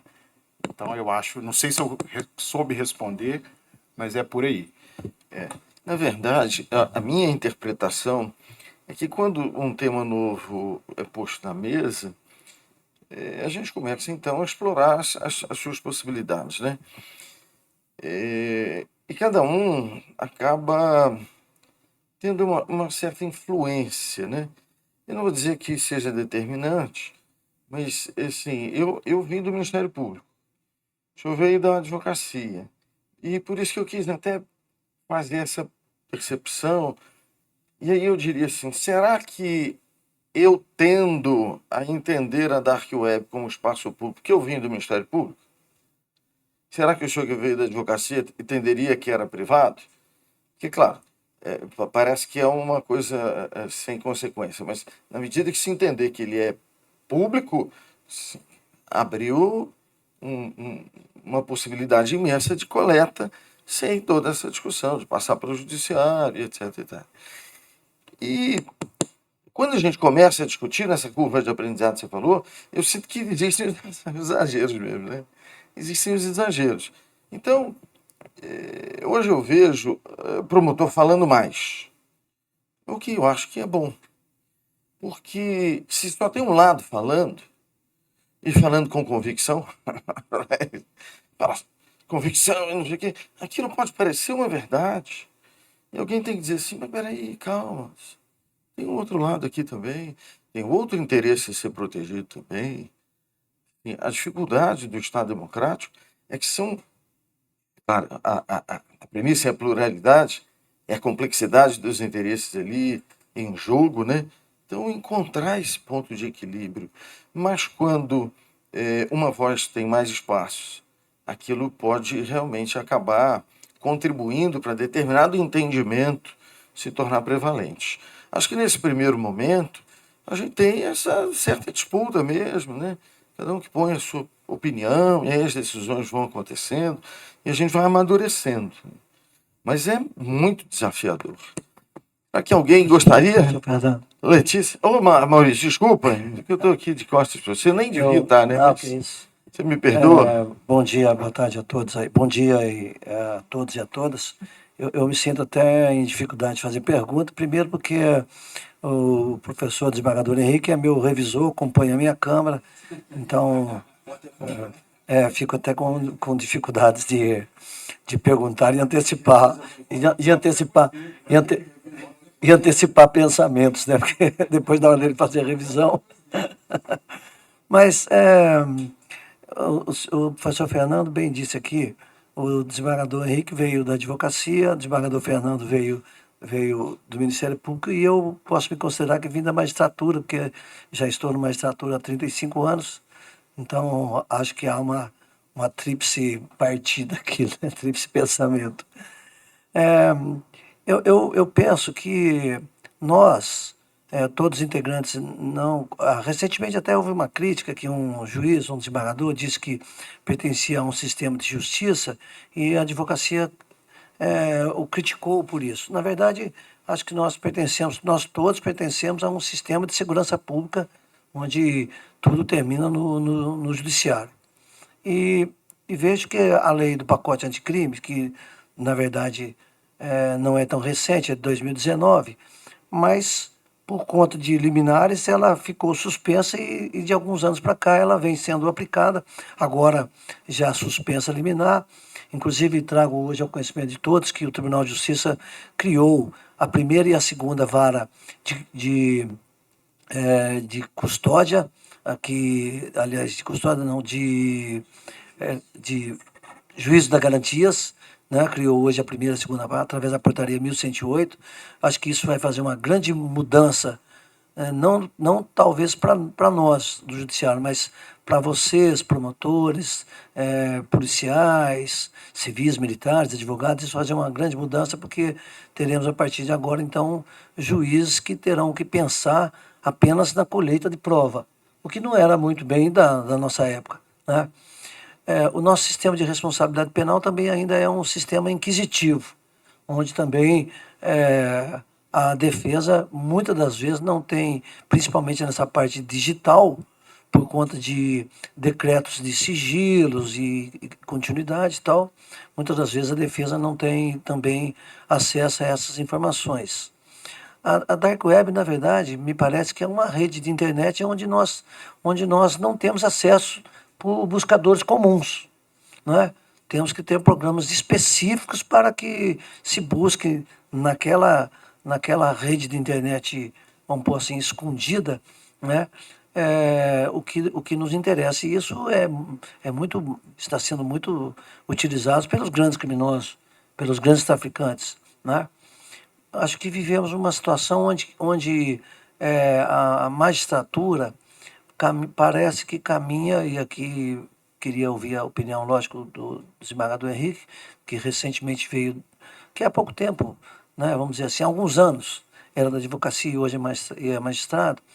Parece que nós vivemos um tempo onde a magistratura está se distanciando tanto do Ministério Público quanto também dos policiais, queira ele ser civil ou queira ele ser militar, principalmente nas questões de colheita de prova, onde parece que, de fato, aquela individualidade do Poder Judiciário parece cada vez mais, principalmente pelas jurisprudências do Superior Tribunal de Justiça, as recentes jurisprudências que vêm sendo modificadas, parece que nós caminhamos para um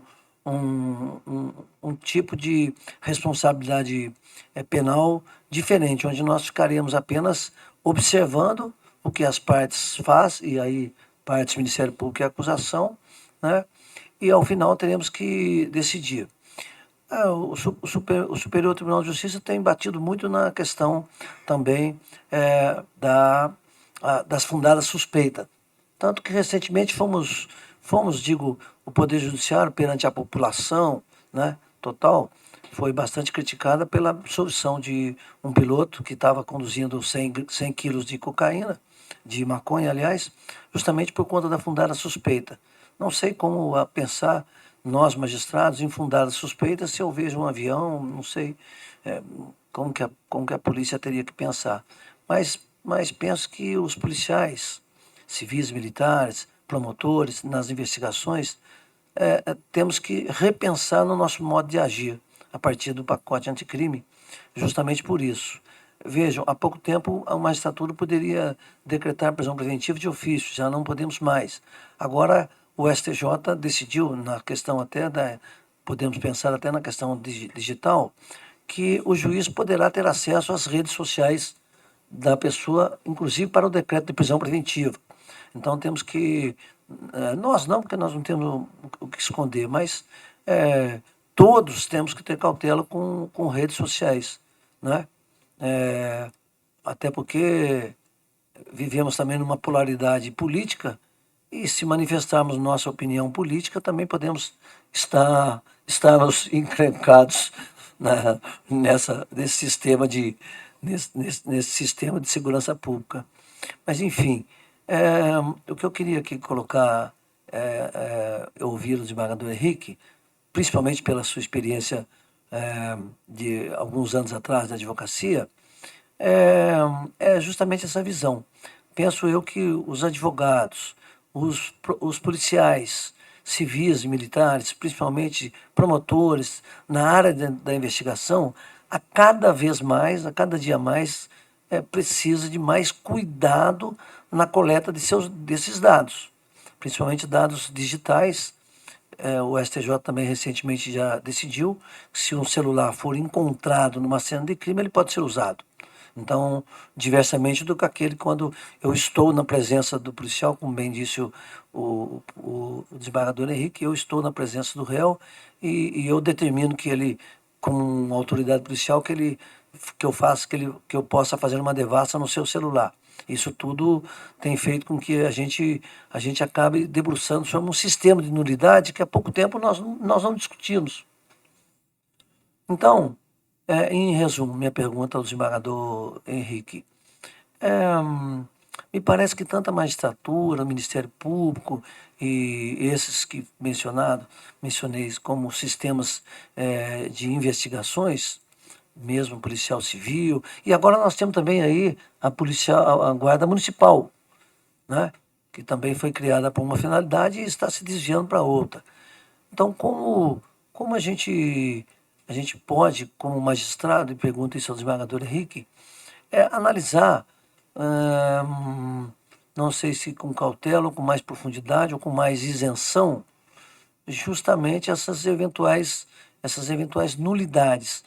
Porque penso eu que provar o prejuízo para a defesa muitas das vezes é difícil, né? Muitas vezes o prejuízo como disse aí, é presumido. E na audiência de custódia, penso que estamos caminhando para um novo sistema de responsabilidade penal, onde, de fato, as provas terão que vir de uma forma muito mais convincente.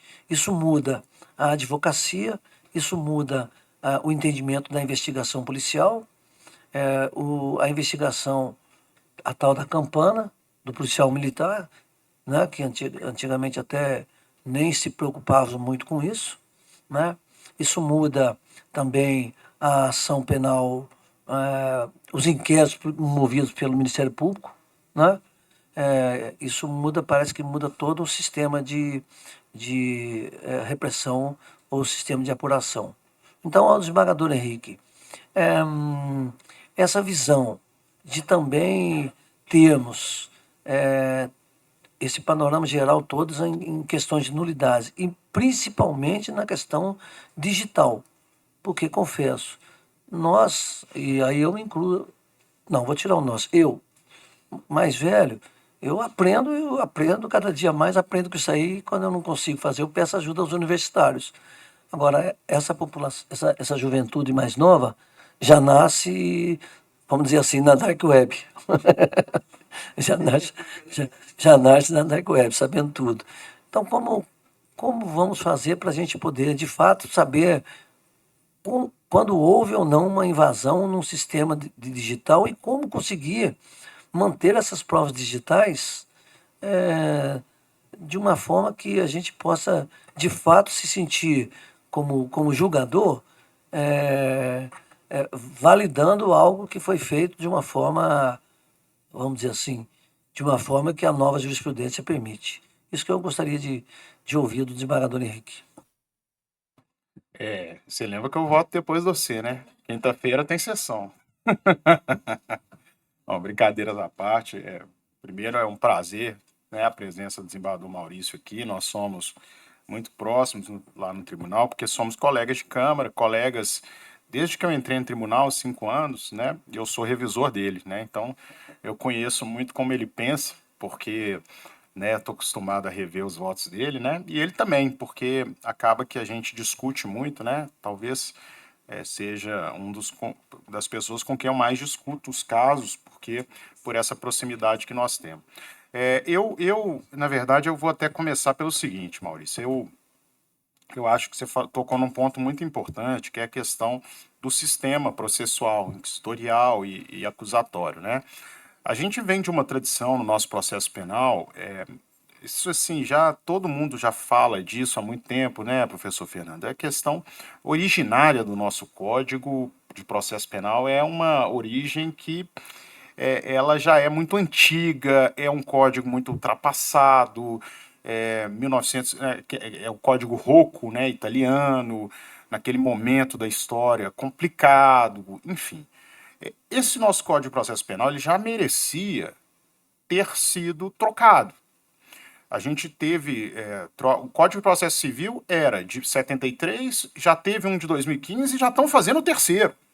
E a gente está nessa, cheio de projeto de Código de Processo Penal lá e não muda nada. A gente tem, claro, alterações substanciais no código, a gente já fugiu daquele binômio liberdade e prisão para ter medidas cautelares diversas da prisão. Você vê, a gente chama de liberdade provisória e de prisão preventiva, né? Ou seja, quando você fala liberdade provisória, você está supondo que o cara cometeu o crime, né? Assim, pode ser que ele não tenha cometido, né? Ou seja, já vai ser preso, ou seja, a liberdade dele está provisória. Então, assim, a gente simbolicamente o código, a gente tinha liberdade, a gente tinha prisão para recorrer. Senão o recurso era deserto, ou seja, o pagamento de custas era o cara se recolher à prisão. Então, a gente, claro, faz uma leitura constitucional desse processo penal. Há quem diga que a gente tem um sistema misto, eu não concordo, nosso sistema processual é acusatório, mas a gente mantém uma mentalidade inquisitória, porque a mentalidade do código é inquisitória.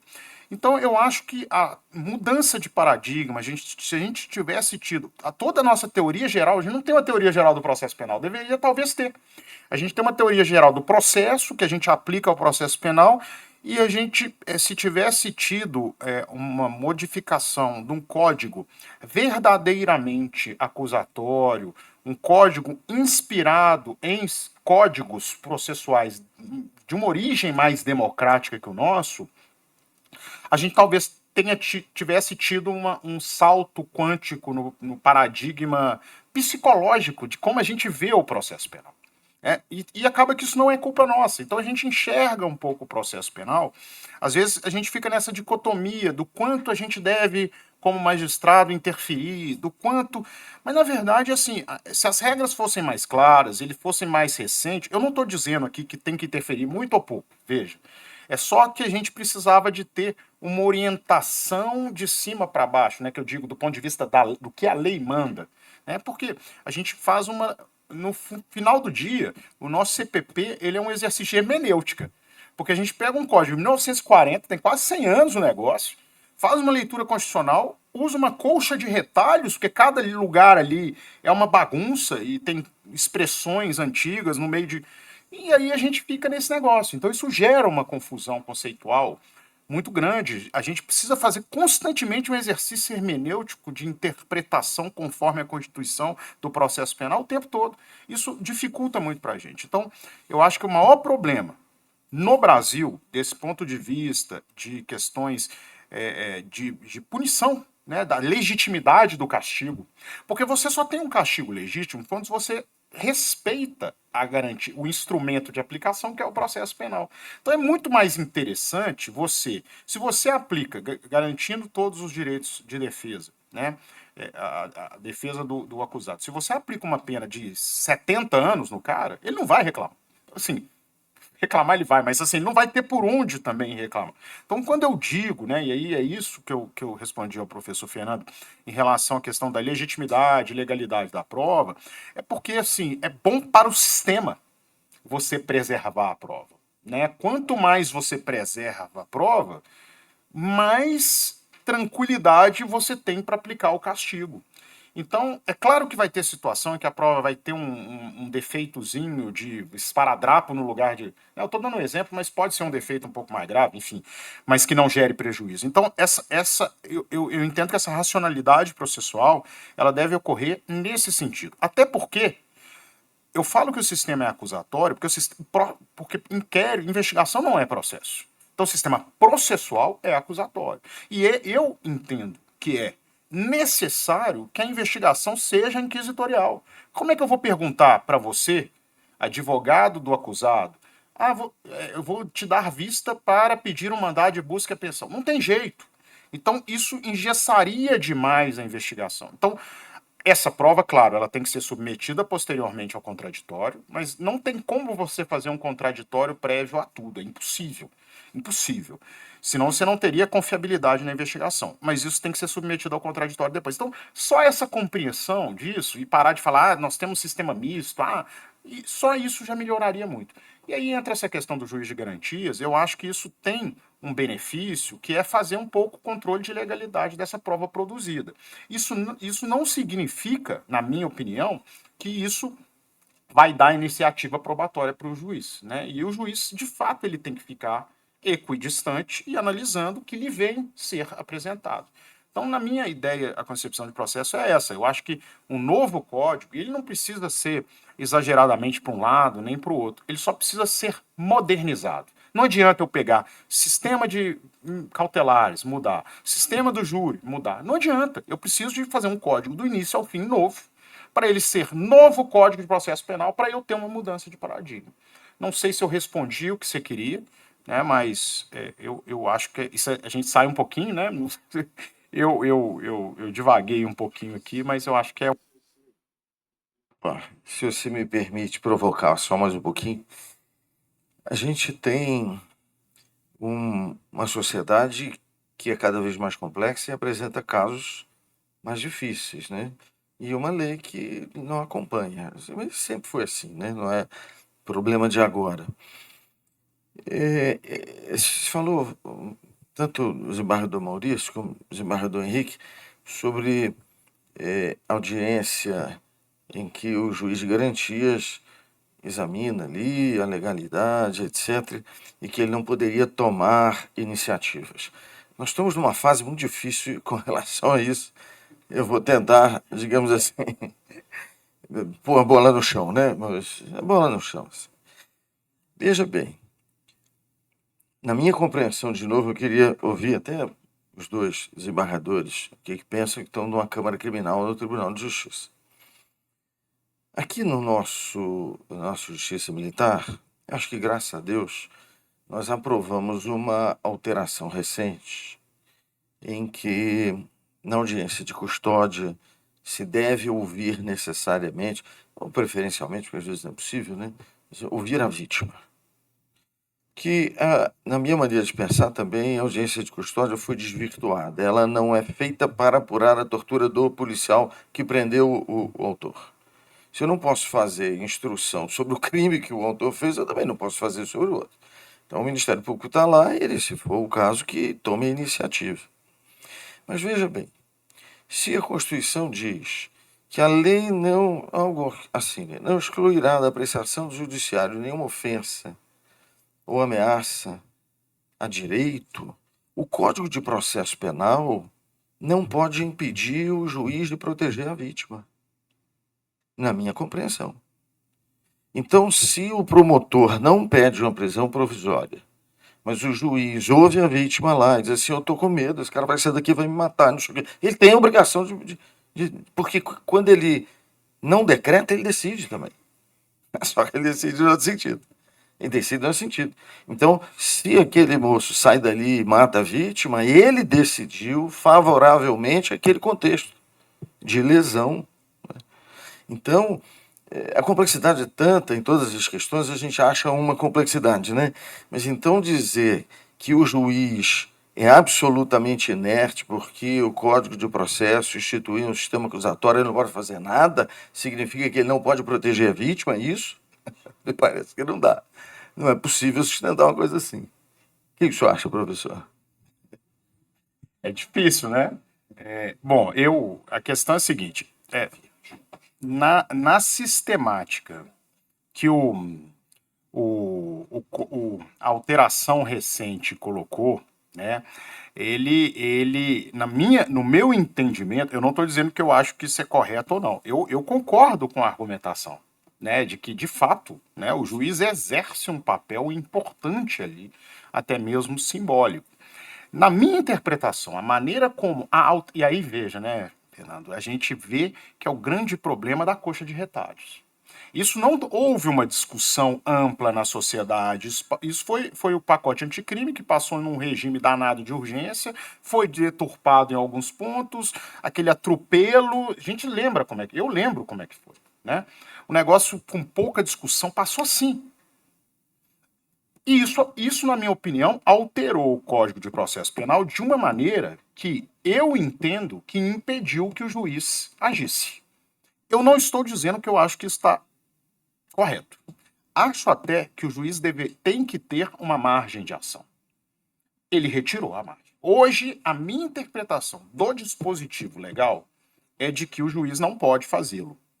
Mas eu entendo que ele deveria ter um pouco mais de margem de ação. Quando eu falo na questão da equidistância, eu estou dizendo não do ponto de vista de providências processuais e cautelares, e sim do ponto de vista de análise probatória. Isso eu acho que, de fato, o que é, na verdade, o sistema acusatório? O sistema acusatório é que o juiz não participe da produção probatória.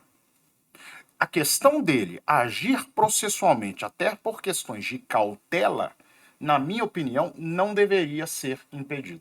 Mas o sistema acusatório é tão deturpado, mal compreendido e colocado de uma forma, né? Ou seja, isso tudo passa por essa não existência de um novo código, e sim uma discussão acalorada e rápida e que faz uma alteração ali, pontual, para mexer e às vezes para agradar determinados setores da sociedade que fazem um lobby, enfim, ou determinadas pessoas que vão lá, enfim. Não cabe a gente falar. Então eu acho isso. Eu vejo que é o seguinte, e é claro, né? Até na iniciativa probatória, é claro que o juiz também quer, para quem a prova é direcionada, não há nenhum empecilho que ele também faça alguma pergunta para esclarecer dúvidas. O que ele não pode num sistema acusatório, na minha opinião, é tomar a iniciativa da prova. Isso ele não pode fazer. Então eu vejo que o sistema acusatório ele é deturpado para isso, né? Como é que é?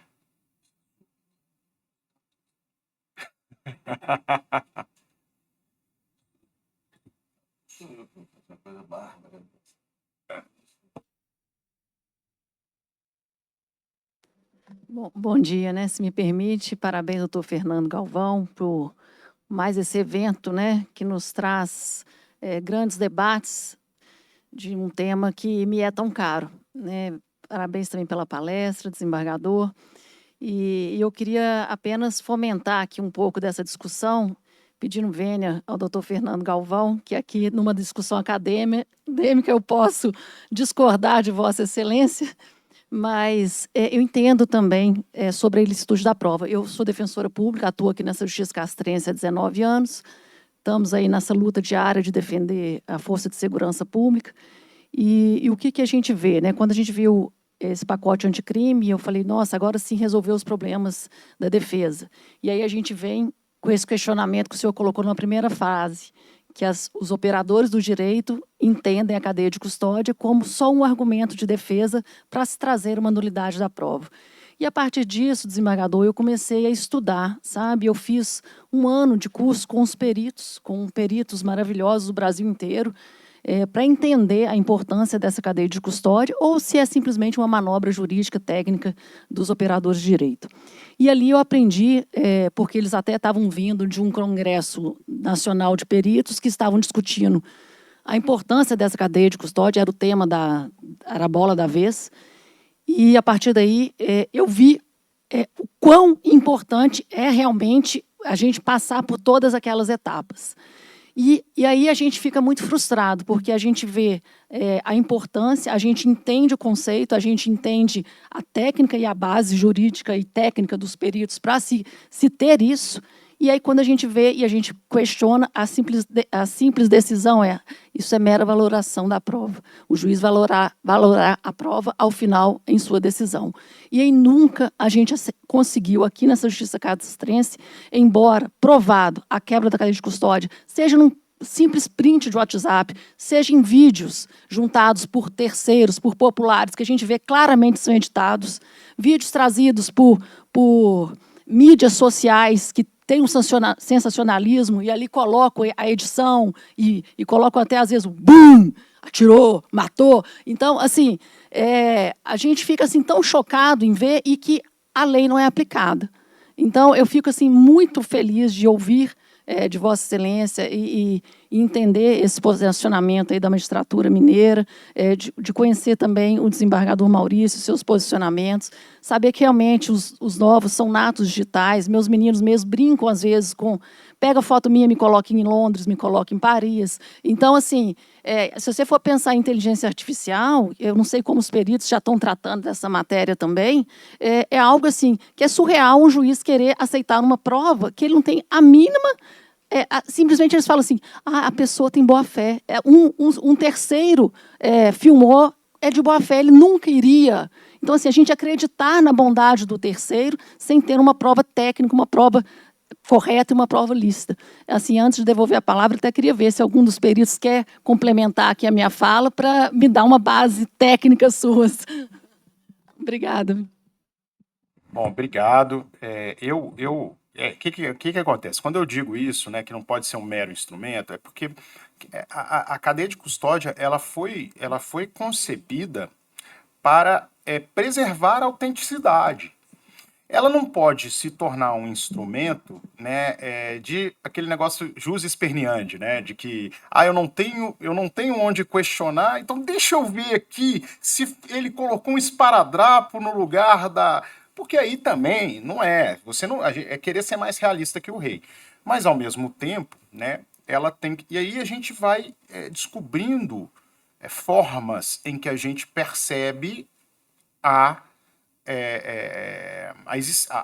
preservação da cadeia de custódia. Uma delas, eu acho essa do código hash fantástica. Porque, veja, você vê o código hash no início, no final ele bate, ou seja, a preservação da prova, concorda? A prova foi analisada, a coleta foi correta, porque você retirou o código hash, né? No final, você comparou o código hash, bateu, o código hash é idêntico. Eu tô colocando uma situação muito simples, tá? Não uma situação que você vê adulteração anterior, mas enfim, uma situação em que, ou seja, concordam comigo que a coleta foi correta, o armazenamento foi correto, porque ela não foi adulterada, né? E ao final ela foi colidida e tá correta. Então, assim, eu vejo que é um instrumento extremamente interessante e que tem que ser compreendido. É impossível a gente conseguir fazer aqueles 10 passos de maneira consciente, certinho. Não tem jeito, isso é irreal. Mas, ao mesmo tempo, a prova estando preservando, aquilo ali dá uma confiabilidade muito maior. Mas veja bem, Henrique, a gente também fica elegendo assim a rainha das provas agora é o código hash. Deixou de ser testemunha, agora é o código hash. Se eu altero o site, primeiro coleto o código hash, depois, aí eu levo ele até o final. Adulterado. Se eu tiver meia hora, eu adultero o trem todo, coletei agora, subi. Então, assim, quando é testemunha mente ou mente em parte, a coleta não é nula, você apenas não acredita na testemunha. Você mostra que ela está falando errado. Você não vai dizer é nula. Não, é uma prova que não se presta aos fins a que foi concebida, né? Mas cada caso é um caso e a gente está, de fato, enfrentando dificuldades que nos levam a pensar, né, nas novas questões, nos novos desafios. Não sei se mais alguém gostaria, não sei se está na hora. Respondendo a sua pergunta, concordo muito com a opinião dos desembargadores. É humanamente impossível que a gente siga 100% da cadeia de custódia, até mesmo porque são vários atores e órgãos distintos, né, que estão envolvidos. Então, eu acho que realmente, desembargador, é caso a caso, vendo o prejuízo daquela prova, daquele não cumprimento daquela etapa em si. nós temos o perícia de tratamento de imagens e de vídeos, né? Então, é possível verificar. Mas para a inteligência artificial nós não estamos realmente preparados. É uma coisa muito nova e muito difícil de se lidar. É um mundo à parte, como o desembargador Henrique falou. Não sei se aí respondi a sua pergunta. A gente busca, né, fazer o máximo possível dentro do nosso universo para manter realmente a cadeia de custódia e essa integridade da prova. Agora, eu queria aproveitar a minha fala aqui só fazer um questionamento, até da opinião dos senhores, por um problema que a gente tem, que nós não conseguimos definir um protocolo por não saber como lidar, com relação a celulares de vítimas fatais. Eu acho que já tem jurisprudência a respeito, né, da prescindibilidade da autorização judicial. Quero saber o que os senhores entendem, e se, nesse caso, os senhores entendem que esse celular ele já é passível de perícia, ou se precisaria de uma autorização de um familiar.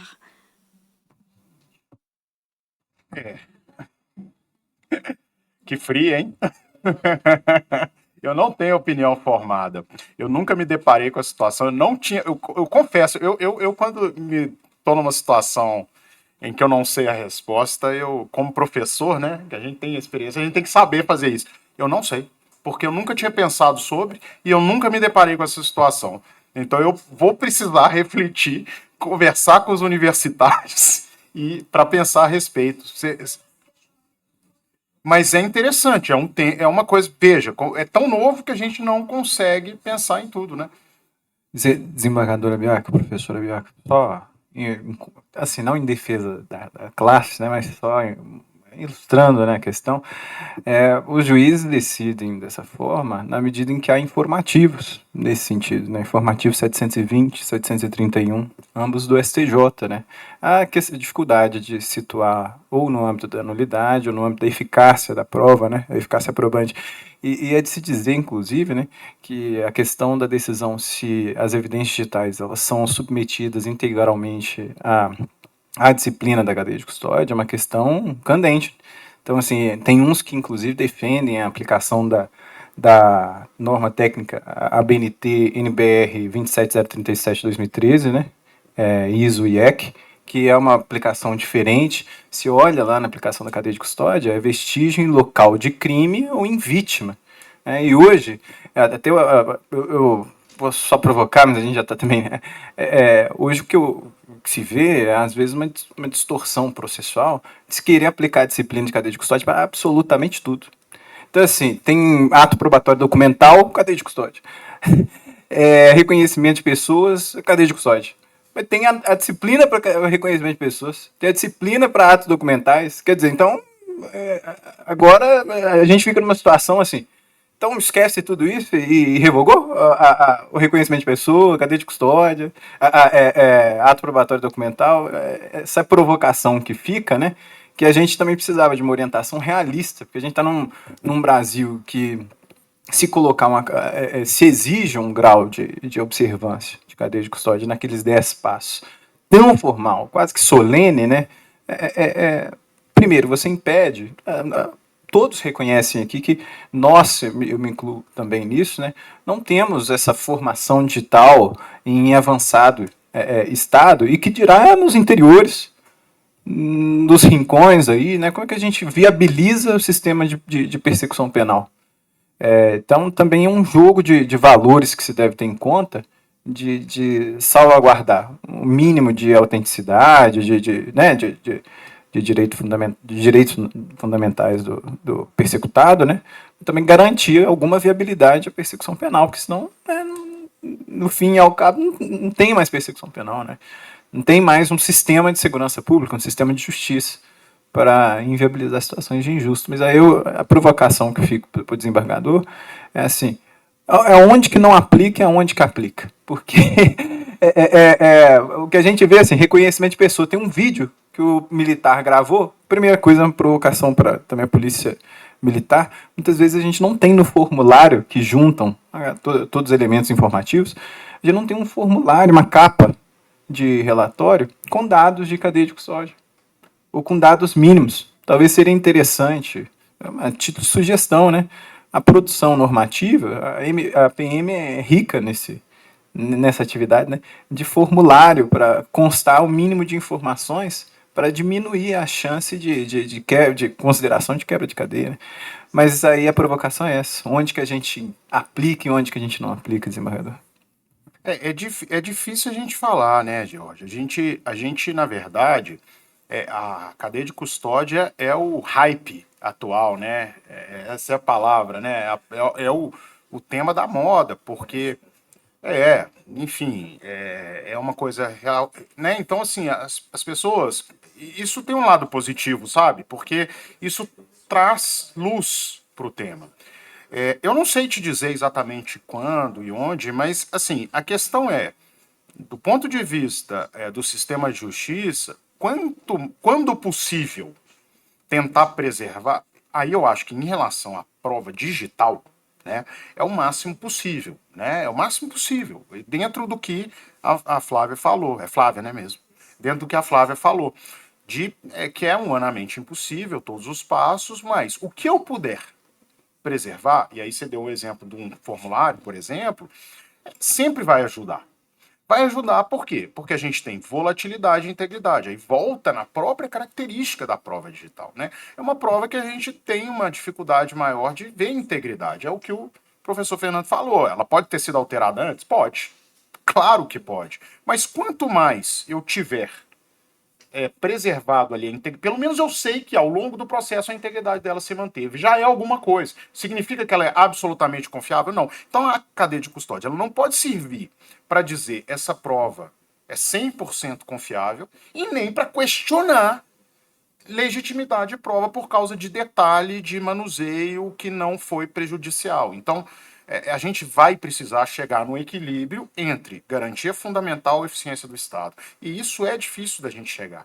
E aí é claro que cada um vai puxar para um lado, mas é bom que ela esteja na moda justamente para a gente estar discutindo ela. Esse que é o ideal, né? Então eu acho que assim, não tem resposta certa. É um caminho, né? É bom quando a gente não sabe responder, a gente fala, não tem resposta certa, né? A gente dá um... Mas enfim, eu acho que nesse caso não é só para enrolar, não, é porque eu acho que não tem mesmo, sabe? Eu acho que é uma questão que ela está ainda muito incipiente. Se a gente for pensar, parece muito tempo atrás, mas tem 6 anos. Tem 6 anos. É muito pouco num universo jurídico. Enfim, então, com a prova avançando cada vez mais, inteligência artificial é algo novo que quebra, né? A inteligência artificial ela quebra completamente a cadeia de custódia. Como é que eu vou ter cadeia de custódia num negócio que ele mesmo se modifica lá, enfim. Então é uma coisa que é complicada ainda. Né? Não respondi, mas tudo bem. Perceba, Jorge. Você fez referências muito certinhas, né? Você disse assim, é no local de crime ou na pessoa, né? Que sofreu o crime e tal. Mas aí você tem crimes como, por exemplo, a divulgação de imagem pornográfica envolvendo crianças. Então, o local de crime é a Dark Web agora. O local é aquele ali. Você só vai ver naquele lugar, você não vê na rua. Não é? Porque a gente também está um pouco acostumado com essa história assim. O tiro caiu, está lá na rua, você preserva o local, chega a ambulância, chega a perícia. Só que esse é outro lugar. E eu já comecei provocando, se é público ou privado. É um lugar que, para ser sincero, eu nunca estive, então também eu ouvi dizer que existe. Eu não tenho certeza também. Eu não tenho certeza também. Não sei se a gente poderia encerrar, porque eu acho que Bom, chegamos. então, para materializar os agradecimentos, nós convidamos o diretor da Escola Judicial Militar, desembargador Fernando Galvão da Rocha, para proceder à entrega de um diploma ao palestrante dessa manhã.